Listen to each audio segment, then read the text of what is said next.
இறைவன் மிகப்பெரியவன். 50 நாட்களில் 10,000 கிலோமீட்டர் பயணம், 1,00,000 நோட்டீஸுகளோடு 50,000 மக்கள் சந்திப்பு, 100 மேடைகள், 20 மாவட்டங்கள் என்று சுபஹானல்லா. மிக கடினமான இந்த பயணம் இறைவன் லேசாக்கி தந்தான்.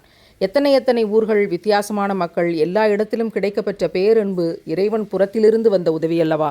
திருத்தவே முடியாது என்று இறைவன் தீர்மானித்தவர்களை தவிர மக்களிடம் பெரிய உளவியல் மாற்றங்களை உணர முடிந்தது. குறிப்பாக இனி டிசைனர் ஃபர்தாவை அணிய மாட்டோம் என்றும், திருமணங்களுக்கு பிரைடல் மேக்கப் ஆர்டிஸ்டுகளை அழைக்க மாட்டோம் என்றும், ஹராமான எந்த மேக்கப் வேலைகளையும் செய்ய மாட்டோம் என்றும் உறுதிமொழி தந்தவர்களின் மனம் என் மனதை லேசாக்கியது.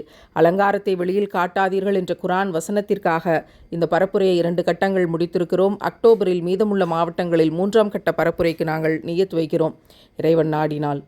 உங்கள் ஆட்சியாளர் யார் என்ற கேள்விக்கு சந்தேகமே இல்லாமல் பதில் வருகிறது, அல்லாஹ் என்று. ஆம், இறைவனால், இறைவனுக்காக, இறைவனே ஆட்சி செய்வது இறையாட்சி.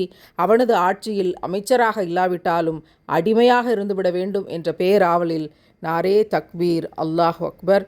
யா அல்லாஹ், எங்கள் பணிகளை நீ பொருந்திக் கொள்வாயாக. எங்கள் பெண்களையும் பெண் பிள்ளைகளையும் நீயே பாதுகாப்பாயாக.